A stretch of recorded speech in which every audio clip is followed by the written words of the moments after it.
Good morning student. आज हम कक्षा 8 हिंदी व्याकरण में पाठ 14 शुद्ध वाक्यों के बारे में पढ़ेंगे। शुद्ध वाक्य कैसे बोले जाते हैं, शुद्ध वाक्य बोलने में क्या गलतियां हो जाती हैं। जैसा कि आप जानते हैं कि कोई भी भाषा तभी अच्छी लगती है जब वह शुद्ध रूप से बोली जाती है। लिखी हुई बात तभी समझ में आती है जब शुद्ध लिखी जाती है। इसके साथ ही वाक्यों की वर्तनी ठीक हो तथा कर्ता कर्म विशेषण क्रिया सही जगह पे प्रयोग किए गए हों। जैसा कि आप जानते हैं कि हिंदी के वाक्यों में सबसे पहले कर्ता, फिर कर्म, फिर जो है क्रिया लिखी जाती है। यदि इस पदक्रम में नहीं है तो उसमें अनेक प्रकार की गलतियां होती है। इसके साथ साथ लिंग वचन कारक से संबंधित भी गलतियां हो जाती हैं, पदक्रमों से भी गलतियां हो जाती हैं। और इसके साथ साथ हम देखते हैं कि क्रिया संबंधी गलतियां हो जाती हैं, सर्वनाम संबंधी गलतियां भी हो जाती है। तो हम इन गलतियों को देखेंगे और इनको सही प्रकार से प्रयोग करना सीखेंगे। तो पहले देखें, सबसे पहले गलतियां क्या होती हैं। सर्वनाम शब्दों का गलत प्रयोग कर लेते हैं। कभी कभी हम वाक्यों में गलत सर्वनाम शब्दों का प्रयोग कर लेते हैं जिससे हमारे वाक्य गलत हो जाते हैं और वो अच्छे नहीं लगते हैं। जैसे मेरे को बाजार नहीं जाना, यहाँ पे मेरे को बाजार नहीं जाना, यह वाक्य में सर्वनाम संबंधी अशुद्धियां हैं। इसका शुद्ध रूप होगा मुझे बाजार नहीं जाना। दूसरा, तुम्हारे को क्या काम है। यहाँ पे तुम्हारे को, यहाँ तुम्हारे जो है गलत शब्द है, इसका सही होगा तुम्हें क्या काम है। हम इस प्रकार से इसका प्रयोग कर सकते हैं। दूसरा देखें, पदक्रम संबंधी अशुद्धियां। पदक्रम संबंधी अशुद्धियां क्या होती हैं। जब हम कर्ता कर्म या क्रिया को आगे पीछे रख देते हैं उससे संबंधित गलतियां हो जाती हैं। जैसे एक फूलों की माला ले आऊं, एक फूलों की माला, एक फूलों की कोई माला नहीं होती है। इसमें पदक्रम संबंधी गलतियां हैं।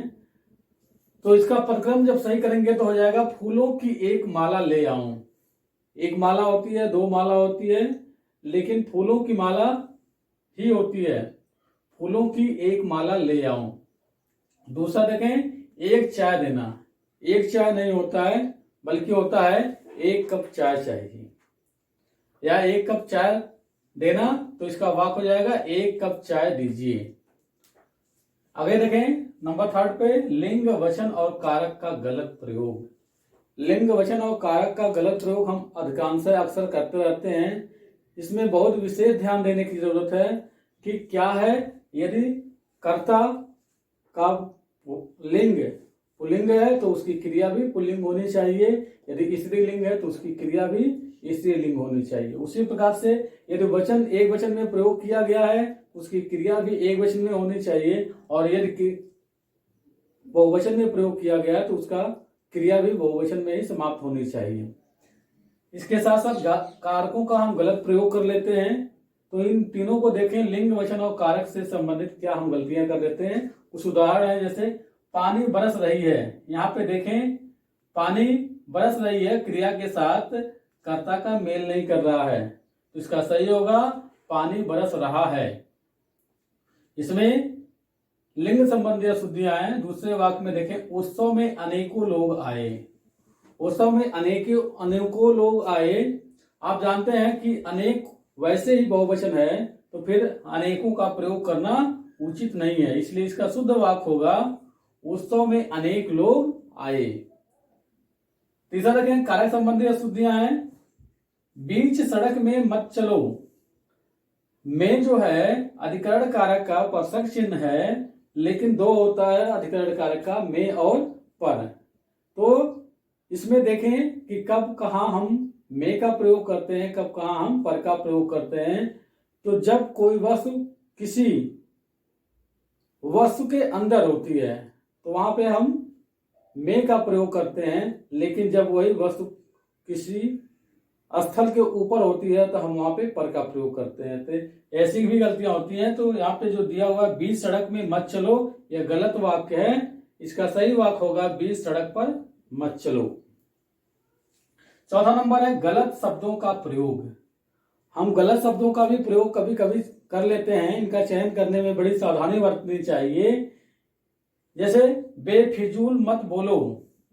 फिजूल अर्थात बेकार की बातें, वैसे ही जो है इसके अर्थ को बता रहा है। तो बेफिजूल शब्द यहाँ पे गलत प्रयोग किया गया है, इसके जगह पे होना चाहिए फिजूल मत बोलो। दूसरा दिया है आटा पिसवा लाओ। आटा तो वैसे ही पिसा हुआ होता है, तो आटा पिसवा लाओ अक्सर हम इसका प्रयोग करते हैं, जबकि इसका सही प्रयोग होगा गेहूं पिसवा लाओ। हमको गेहूं पिसवाना है तो हम गेहूं को पिसवाएंगे, आटे को नहीं पिसवाते हैं। अतः आटा पिसवा लाओ यह गलत है, इसका सही है गेहूं पिसवा लाओ। पांचवा देखिए मुहावरों का गलत प्रयोग। अक्सर हम बोलचाल को प्रभावशाली बनाने के लिए मुहावरों का प्रयोग करते हैं, लेकिन मुहावरों का कभी कभी हम उचित प्रयोग नहीं कर पाते हैं, उसमें से कुछ गलतियां हो जाती हैं। उन गलतियों को हमें सुधार लेना चाहिए। क्या गलतियां होती हैं? जैसे धुएं से दम फूल गया।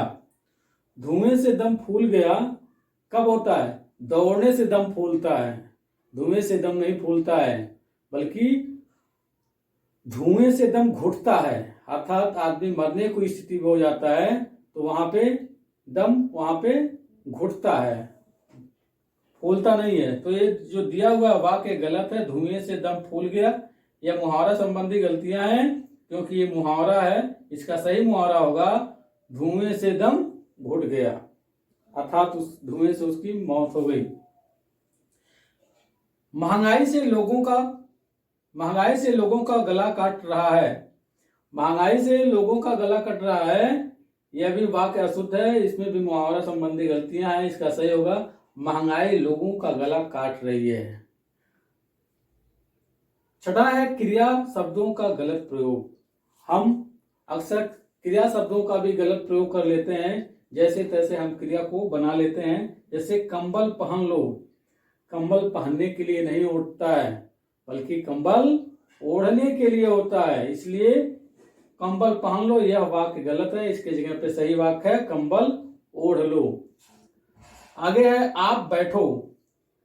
आप बैठो यह गलत क्रिया है, इसके जगह पे है आप यहां बैठिए। अर्थात किसी को आप बैठने के लिए कह रहे हैं तो उसको सम्मान के साथ बैठाना चाहिए। बैठता है इसलिए हमें उसको संबोधन में सम्मान को प्रदर्शित करना चाहिए, अर्थात तो सम्मान क्रिया से प्रदर्शित होता है। अर्थात जानते हैं कि सम्मान देने के लिए हम एक वचन की जगह पे बहुवचन का प्रयोग कर लेते हैं। तो यहाँ पे हो जाएगा आपका आप यहां बैठिए।